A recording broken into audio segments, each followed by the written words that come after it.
pagi Bapak Ibu Saudara sekalian, dimanapun saudara bersama-sama mau merenungkan firman Tuhan. Kita percaya bahwa Tuhanlah yang memeliharakan hidup kita sampai pada hari ini.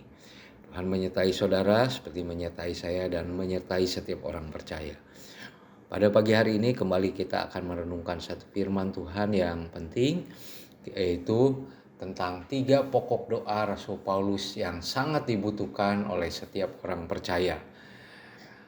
Ditulis atau bersumber dari Efesus 3 ayat 16 sampai 21. Nah, sebelumnya kita akan berdoa terlebih dahulu. Bapa, di dalam nama Yesus Kristus kami mengucap syukur pada hari ini, pada pagi hari ini kami bersama-sama boleh berjumpa sekalipun tidak secara langsung, tetapi kami percaya di dalam persekutuan roh kami bersama-sama boleh bersatu di dalam Yesus Kristus, dan kami percaya Engkau ada di tengah-tengah persekutuan ini. Tuhan Yesus, pada saat ini kami bersama-sama merenungkan firman Tuhan. Biarlah Engkau yang akan memberikan pemahaman kepada kami, sehingga kami melihat 3 pokok doa dari Rasul Paulus yang begitu penting bagi setiap kami. Apalagi di tengah zaman yang seperti sekarang ini. Banyak hal yang harus kami hadapi, banyak tantangan yang harus kami hadapi. Biarlah kami memahami bahwa Tuhan Yesus menyertai kami. Dan biarlah melalui doa-doa ini kami juga terinspirasi. Kami juga mulai berdoa seperti Rasul Paulus berdoa. Karena itu sangat penting bagi hidup kami.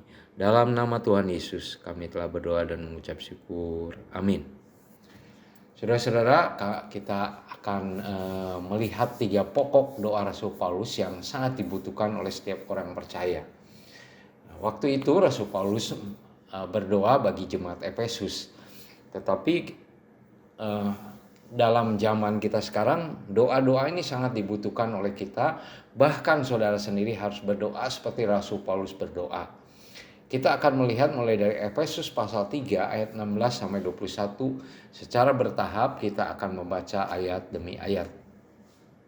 Yang pertama, kita akan melihat di dalam Efesus 3 ayat 16. Aku berdoa supaya Allah, supaya Tuhan menurut kekayaan kemuliaannya menguatkan dan meneguhkan kamu oleh rohnya di dalam batinmu. Sehingga oleh imanmu Kristus diam di dalam hatimu dan kamu berakar serta berdasar di dalam kasih. Jadi pokok doa yang pertama yang dinaikkan Rasul Paulus adalah minta kepada Tuhan supaya menurut kekayaan kemuliaannya menguatkan dan meneguhkan kamu, kata firman Tuhan. Maksudnya pada waktu itu adalah jemaat di Efesus. Tapi pada saat ini adalah buat kita. Meneguhkan kamu oleh rohnya di dalam batinmu. Bukan di luar, tetapi di dalam batin. Kekuatan yang keluar dari batin kita karena Tuhan yang menguatkan dan meneguhkan. Saudara, sekuat-kuatnya kita, seteguh-teguhnya kita, kadang di dalam kesulitan, kegentaran, kita tuh bisa goyah. Kita bisa menjadi begitu lemah seperti kita tidak punya Tuhan dalam hidup kita. Tetapi pada saat ini, tentu sekali lagi ini bukan hanya doa yang perlu bagi jemaat di Efesus, tapi bagi kita. Saat ini mari saudara dan saya berdoa kepada Tuhan. Tuhan, kuatkan dan teguhkan saya oleh roh-Mu di dalam batin saya ini. Sehingga kita siap menghadapi hari-hari ke depan ini yang banyak tantangan, bahkan mungkin ada hal-hal yang kita tidak duga. Nah, tujuan dari doa ini dikatakan oleh firman Tuhan di ayat 17, sehingga oleh imanmu Kristus diam di dalam hatimu dan kamu berakar serta berdasar dalam kasih. Nah, jadi saudara, tujuannya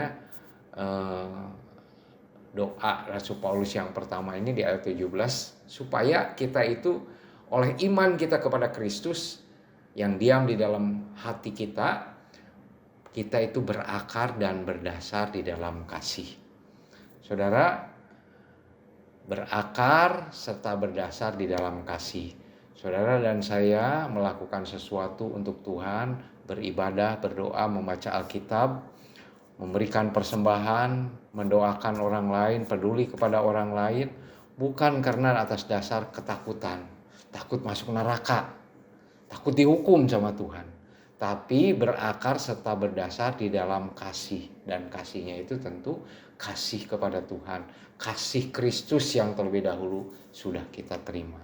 Jadi saudara-saudara, kalau saudara sekarang dalam keadaan lemah, sementara firman Tuhan disampaikan kepada saudara, saudara boleh berkata kepada Tuhan, Tuhan, kuatkan aku, teguhkan aku di dalam batinku, ya.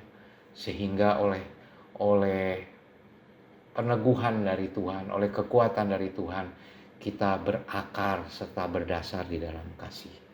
Dan saudara, itu sangat penting dalam pengiringan kita kepada Yesus Kristus, berakar serta berdasar di dalam kasih.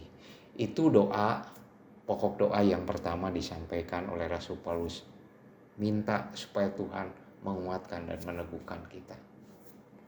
Yang kedua, saudara, Efesus 3 ayat 18. Aku berdoa, kata Rasul Paulus, supaya kamu bersama-sama dengan segala orang kudus memahami betapa lebarnya, panjangnya, dan tingginya, dan dalamnya kasih Kristus. Ayat 19a, dan dapat mengenal kasih itu sekalipun melampaui segala pengetahuan. Saudara, kita lihat catatan di sini bahwa kasih Tuhan itu melampaui segala pengetahuan kita. Tahukah saudara, kasih Tuhan Yesus kepada kita itu bukan setelah kita jadi orang Kristen. Bahkan kata firman Tuhan, ketika kita masih berdosa, ketika kita menjadi lawan dari Allah dalam hidup kita, bahkan ketika mungkin dalam ketidaktahuan kita menghina Tuhan, kita mesepelekan Tuhan Yesus dalam hidup kita. Tetapi firman Tuhan mengatakan bahwa Tuhan Yesus mengasihi kita ketika kita masih berdosa. Ketika kita belum menyadari bahwa kita adalah orang berdosa. Dan kasihnya telah dinyatakan di mana? Di atas kayu salib bagi kita. Ketika dia berkata, sudah selesai, sudah tuntas apa yang menjadi hukuman bagi dosa-dosa setiap umat manusia, termasuk saudara dan saya. Dia selesaikan di atas kayu salib. Jauh sebelum saudara lahir di dunia ini. Jauh bahkan sebelum kakek nenek kita lahir di dunia ini. Tuhan Yesus sudah mati di atas kayu salib bagi dosa-dosa kita. Saudara, kasih Tuhan Yesus bukan sampai di situ. Dikatakan oleh firman Tuhan, kalau kita percaya kepadanya, kita diangkatnya menjadi anak-anak yang kekasih. Saudara, tidak semua orang mau mengakui kita sebagai teman. Tidak semua orang mengakui kita sebagai sahabatnya. Tetapi Yesus Kristus sudah menempatkan kita sebagai sahabatnya ketika dia mengorbankan nyawanya di atas kayu salib bagi kita. Karena itu saudara-saudara, ini tidak bisa hanya diterangkan dengan kata-kata manusia. Karena itu Rasul Paulus berkata, aku berdoa supaya kamu bersama-sama dengan segala orang kudus di seluruh dunia ini, termasuk saudara dan saya, memahami, ngerti betapa lebarnya, betapa panjangnya, betapa tingginya, dan dalamnya kasih Kristus. Sementara saudara mungkin sekarang dalam keadaan lemah. Ketika ini saudara mungkin sedang marah kepada Tuhan. Tahukah saudara, kasih Tuhan tetap kepada saudara. Kasih Tuhan tetap melimpah kepada kita. Ketika kita tidak peduli kepada Dia. Ketika kita tidak setia kepada Tuhan. Tuhan Yesus dengan kasihnya tetap setia kepada Tuhan. Dia tetap memeliharakan kita. Saudara, kasih Kristus tidak bisa kita bayangkan. Tidak bisa kita bandingkan dengan kasih orang tua kepada kita. Saya tahu banyak orang tua juga yang tidak bertanggung jawab. Tapi banyak orang tua yang begitu mengasihi anak-anaknya. Sehingga anak-anaknya bisa belajar mengasihi dari orang tuanya. Tetapi saudara-saudara, saya ingin memberitahu. Kasih Kristus lebih daripada orang yang saudara kenal yang mengasihi saudara. Melampaui segala pengetahuan, melampaui segala sesuatu yang bisa saudara cerna dengan logika saudara. kasih-Nya begitu luar biasa. Dan bukan hanya itu kata firman Tuhan, ketika kita sudah jadi orang percaya, kita diangkat jadi anak yang kekasih. Kita disertainya, kita dicukupkannya, kita dilindunginya. Dan Tuhan tidak pernah berubah. Baik kemarin, hari ini, dan sampai selama-lamanya. Dia tetap mengasihi kita. Sekalipun kadang kita berpikir, mungkin Allah sudah benci sama saya. Mungkin Allah sudah tidak suka kepada saya. Saudara mau mengenal Tuhan dengan cara mengukur dengan kasih manusia. Salah besar, saudara. Dikatakan di sini, dan dapat, supaya Rasul Paulus mengatakan, dia berdoa supaya kita mengenal kasih itu sekalipun melampaui segala pengetahuan. Kenalilah dari firman Tuhan, kenalilah dari Alkitab bagaimana Tuhan itu mengasihi manusia. Dia begitu mengasihi sehingga dia mati di atas kayu salib bagi dosa-dosa kita. Dan sekarang, saudara, biarlah menikmati kasih itu. Bukan hanya kita menilai dari berapa banyak yang saudara punya, berapa banyak saudara punya aset. Kita melihat kasih itu melampaui itu. Apa yang kita lihat sekarang hanya sementara, kita akan tinggalkan. Tuhan juga menyediakan satu tempat di dalam kekekalan yang tidak mungkin disediakan oleh siapapun kecuali Tuhan di dalam Yesus Kristus menyediakan itu bagi kita. Tempat yang kekal di sorga bersama dengan Dia sampai selama-lamanya. Itu yang kedua, saudara. Dan yang ketiga, pokok doa yang ditulis yang akan saya sampaikan kepada saudara pada pagi hari ini.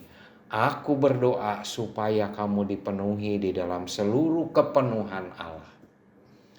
Bukan penuh harta, bukan penuh teman yang banyak, tetapi dikatakan dipenuhi di dalam seluruh kepenuhan Allah. Sehingga di dalam pengenalan saudara akan kasih Allah itu, saudara dari hari ke hari akan bersyukur. Di dalam kepenuhan Allah itu saudara tahu bagaimana mengasihi orang lain, bagaimana mengasihi jiwa-jiwa yang belum percaya kepada Tuhan Yesus. Mereka tidak punya harapan. Ketika saudara dipenuhi dalam segala kepenuhan Allah, saudara, kasih itu akan meluap, kasih itu akan mengalir ke kiri dan ke kanan, kasih itu akan nyata di dalam kehidupan kita. Ketika kita bercakap dengan orang tua, ketika bercakap dengan anak, ketika kita bercakap dengan teman-teman kita, ketika kita bercakap dengan kerabat kita, saudara, kepenuhan Allah itu akan nyata. Sehingga orang yang berbicara dengan kita, orang yang bergaul dengan kita, mereka akan tahu sungguh di dalam kita itu ada Allah. Saudara, aku berdoa, kata Rasul Paulus, supaya kamu dipenuhi dalam seluruh kepenuhan Allah. Saudara, kalau saudara tidak mengenal kasih Allah, kalau saudara tidak mengenal begitu luar biasanya kasih Allah kepada kita, saudara, saya ingin memberitahu, bahkan kalau orang-orang yang sekarang ini belum mengenal kasih Allah, apa yang terjadi dalam hidupnya? Bukan dipenuhi dalam seluruh kepenuhan Allah, tetapi dipenuhi dengan banyak persoalan, dipenuhi dengan banyak kepahitan, dipenuhi dengan banyak tanda tanya di dalam kehidupannya yang membuat dia gelisah, dia membuat takut. Tapi saudara, ketika saudara mengenal kasih Allah, saudara dipenuhi dalam seluruh kepenuhan Allah, hari-hari saudara bukan tanpa kesulitan, hari-hari saudara bukan tanpa tantangan, tetapi di dalam seluruh kepenuhan Allah, saudara akan memahami bagaimana saudara bersyukur kepada Allah, bagaimana saudara berserah sepenuhnya kepada Tuhan, sehingga kesulitan-kesulitan yang bisa timbul dalam pengiringan kita kepada Tuhan bisa dilewati karena kita hidup di dalam kepenuhan Allah. Saudara-saudara, apa yang menjadi keyakinan Rasul Paulus ketika dia mengakhiri doanya, dia berkata, keyakinan Rasul Paulus di Efesus 3 ayat 20, bagi dialah yang dapat melakukan jauh lebih banyak daripada yang kita doakan atau pikirkan, seperti yang ternyata dari kuasa yang bekerja di dalam kita. Saudara-saudara, kita yakin, saudara berdoa seperti apa yang dikatakan oleh Rasul Paulus tadi, mulai yang pertama, supaya Tuhan itu menguatkan kita dan meneguhkan kita di dalam batin kita. Kemudian yang kedua, supaya kita dapat memahami kasih Allah yang betapa lebarnya, betapa panjangnya, betapa tingginya, betapa dalamnya.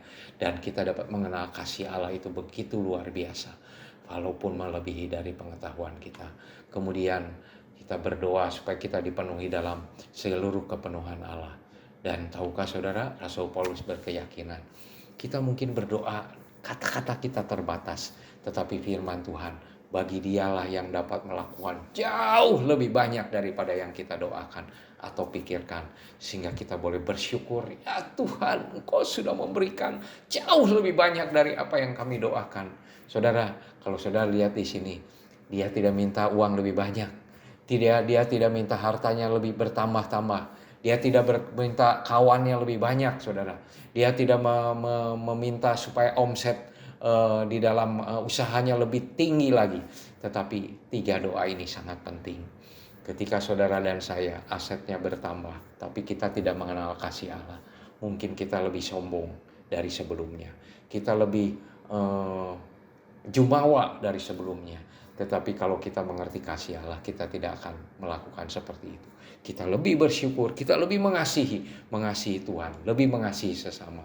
Dan kemudian yang terakhir saudara, tujuan kita berdoa itu bukan supaya kita dimuliakan. Bagi dialah kemuliaan di dalam jemaat dan di dalam Kristus Yesus, turun-temurun sampai selama-lamanya. Bagi dialah kemuliaan di dalam jemaat, di dalam Kristus turun-temurun sampai selama-lamanya.